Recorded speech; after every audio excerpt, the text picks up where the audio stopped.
think of, well, I just think of a certain child that I had in my classroom named Timmy. Timmy was a wired child who was very bright and had worn out all the teachers he had previously. And something that was interesting to me was that Timmy could not sit and be still and all those kinds of things, which I'm not so sure is a bad thing. Sitting and staying still is, if I was an employer, I'm not looking for someone who can sit and stay still well. I'm looking for someone who can think and move. So Timmy was a thinker and a mover for sure. Well, I remember earlier in the school year really paying attention to him because I wanted him to have a successful year.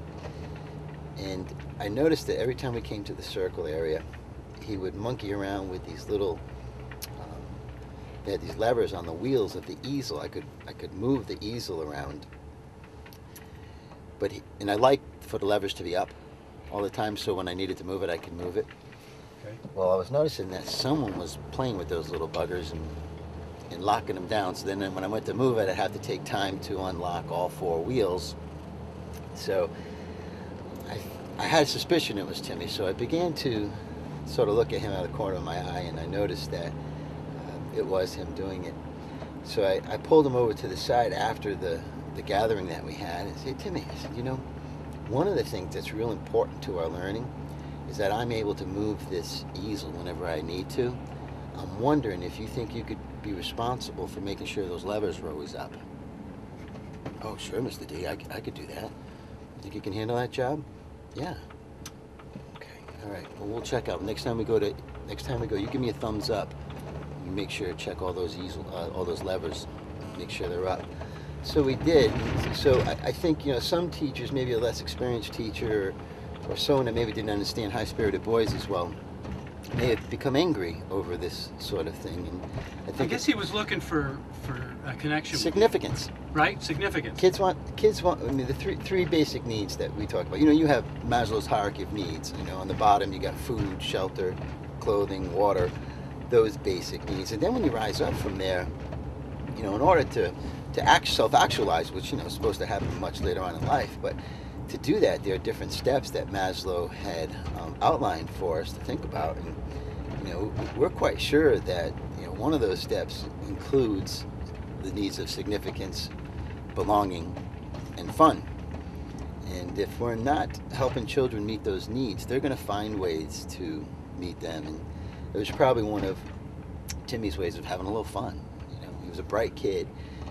So every time he came to circle, maybe my instruction was easy for him, so he could multitask. He could do 3 or 4 things and still pay attention and learn. So now you're teaching this to teachers who obviously have their own kind of style. Yes. In the way they. That's right. Do you feel some resistance with some teachers? I mean, or Not are they here. all interested? Not here in Nantucket. Not here on Nantucket. No, I found them to be highly receptive to. Do you think that's because we might have a problem here? What's that? Do you think it might be because we have a problem here? Is that why they're being more receptive? Nantucket doesn't have any more of a problem than most okay. places, as right. From my view. And I think it's always intriguing to have these conversations with teachers out here, and they'll say, "Oh boy, we gotta do this, and we got this, and oh, this is happening here," and I think they think they're unique. They're not. Right. The issues in schools are, there's quite a breadth of different issues that happen in different places, and some of them go deeper in certain places than others. Nantucket, I think, has over the last few years that I've been coming out here, has made tremendous gains in the way the school feels as you move about it, the confidence of the staff in dealing with misbehavior, and just the overall instruction. I feel like they have more time to teach now. Why do you think that is? I think because they've paid attention and they've learned some strategies, and they're teaming up with one another and learning from one another. That's critical to this thing. I know it's a close-knit group of teachers here, more so than most places I go, and you could probably contribute that to being on an island. Yeah. Especially in the winter months, there isn't a whole lot to do out here. So, I have been lucky enough to have gatherings with the teachers at different houses, and we play Scrabble and all that. And it's clear to me that these teachers talk about their kids all the time, and they talk about how to better themselves. And we have a class going on this week from 3 to 9 at night. So you got a crew of teachers that are working all day long. Wow. And then from 3 to 9, they're pushing. You must be exhausted. I think they are. I mean, it was pretty obvious last night. They got a little chatty and giggly, much like third graders. And that was all right. You understand that. And they began to tire at the end of last night. But Right. one of the things I wanted to point out was there's a teacher who works in the area where we're holding this little workshop. And they said we start at 3 and we get going. And 6:15 rolls around, and here she comes walking out of her room. And she's not part of the workshop, but it's 6:15, and she's leaving for the day. So that's the kind of teacher you have here. I'm not saying every teacher's that way. Some have other responsibilities they have to tend to, but it's clear to me these folks here are serious about moving kids. And I can think that you've got your teachers, and they have only so much time to spend with kids. yeah, And the amount of change that they can affect. How much can you, if you were to compare what home life is like? I mean, how do you teach the parents too? Almost, it's like. interesting enough, Nina has been a great. What's the word I'm looking for? She's made an effort to connect with parents. We've held, I think, 3 different workshops that I've led, and the parents have come in, and just so we can give an overview of what the responsive classroom is and some of the things we're trying to do. And some of the things that are very much connected are the way we speak with kids. How do we, Right. Explain some of those things to us. Yeah, well, I'll tell you, we talk about Examples. 3 kinds of language, 3 Right. kinds of ways we must speak to children. So when a child's getting it right, how do we reinforce that? What does that look and sound like? And to me, that's the thing we should be most aware of as parents and teachers. When someone is getting something right, how do we let them know? I mean, the old technique, when I was a child, it was good job, way to go, awesome, all that kind of stuff, and that's called praise. What we'd like to have people do is continue that. Don't ever stop doing that, but to consider being specific. So if the child, has their hands together on the baseball bat and their eye is on the ball, and they open up their hips and they make a connection with the ball, we should say to them, gee, you were doing some things there that led to you be able to hit that ball. Can you think of what one of them was? So now I got them thinking about it in their neocortex. If I just say good job, they might not know what it was. So now they're reflective, and being reflective is sort of a natural response to specific reinforcement. So we can get children to reflect on their work. For instance, a kindergartner who may have some handwriting issues, which is typical in kindergarten, but if you can teach that child how to make a tripod grip, and then when they make that tripod grip, their handwriting improves or their drawing improves. As a teacher, I can come by with an old piece of drawing and say to them, wow, check this out, Andy. What do you see as the difference between these 2 pictures? And get them to point it out. Do you think your tripod grip is helping you? So that's reinforcement that is deeper, a lot deeper. And it's hard. It's not easy to do, especially when you got 25 kids in front of you to continue in that mode. It's very hard. So how do you make it easier for teachers to do that? One of the things I try to get folks to do is to establish some time in every day where you go into that mode.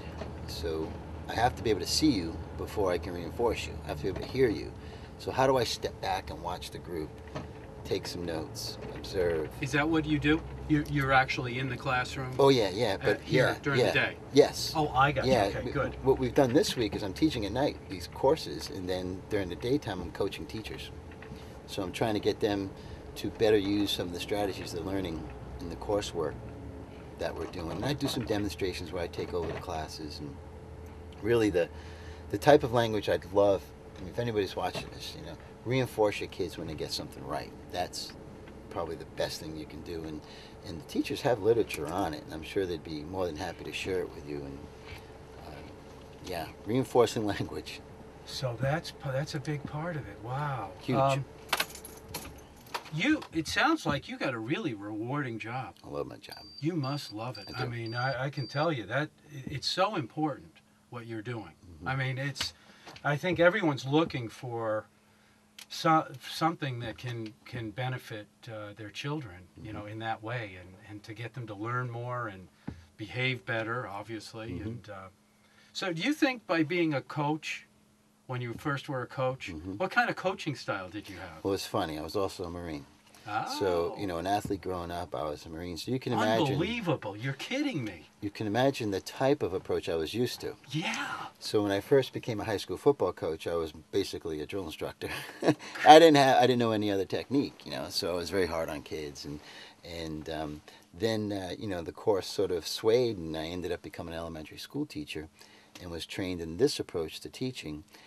However, it still took me years to make the connection that the good things I was learning about how to run an elementary school also applied to the football program I was running.